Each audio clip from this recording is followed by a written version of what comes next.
Hi, chitoye. Tia ti asain kaladela, tia ti asain tanala. Bro khomaro byoji. Wan byo en ma do ma so lo. Pou pyo bya, tia ti asainလေးတွေကိုဒီနေ့အစိမ့်တနက်လေးလောက်ထားမယ်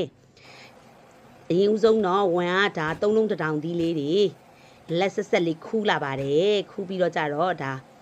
အိမ်မှာရှိတဲ့မချစ်စုလေးနှလုံးကိုထည့်လိုက်မယ်ပေါ့နော်။ထည့်ပြီးတော့အလုံးလိုက်ကလေးကိုရေကို2ရေလောက်စီးလိုက်ပါတယ်။ရေစီးပြီးပြီဆိုရင်အလုံးလိုက်ကလေးကိုလုံးဝရေပြန်မစေးတော့ဘူးနော်။အချမ်းလေးချမ်းအစီလေးထုတ်ပြီးတော့အနေတော့အတုံးလေးတွေ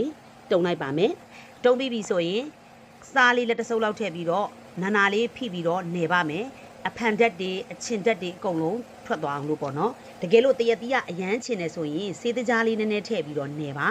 ကဲဒီမှာအရေးတွေထွက်လာပြီနော်အရေးတွေဖယ်လိုက်မယ်ဖယ်ပြီးတော့စကားလေးထဲမှာနေထားတဲ့တရတီးလေးတွေကိုဖြန့်ပြီးတော့နေတနေလှမ်းထားလိုက်ပါမယ်ကဲလေလှမ်းထားတဲ့အချိန်ကိုဂျင်းလေးကိုပါပါလှီးပြီးတော့ရှလကာရည်လေးနဲ့စိန်ထားလိုက်မယ်အဲ့ဒါမှကျွတ်ကလေးဖြစ်တာပေါ့နော်ပြီးရင်ကြက်သွန်ဖြူလေးထောင်းထားတယ်အမွှားလိုက်ကလေးလည်းထည့်မယ်ငုတ်သီးစိမ့်အတောင်းလိုက်လေးလည်းထည့်မယ်ဒါကတော့မဆလာပါဇီရာမုံညင်းစီပဲနတာစီနနန်စီလေးမျိုးကိုပေါင်းပြီးတော့လှော်ပြီးတော့ထောင်းထားတာပါ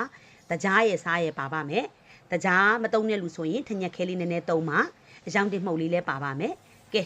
စီလေးပူလာပြီဆိုရင်တော့ကြက်သွန်ဖြူလေးကိုစီတက်လိုက်ပါမယ်ပြီးပြီဆိုရင်တော့အယောင်တင်လေး2စွန်းလောက်ထည့်လိုက်ပါမယ်မီးကိုပိတ်လိုက်တော့မယ်နော်မီးပိတ်ပြီးပြီဆိုရင်ဂျင်းထည့်မယ်တကြားနဲ့စားနဲ့ထည့်မယ်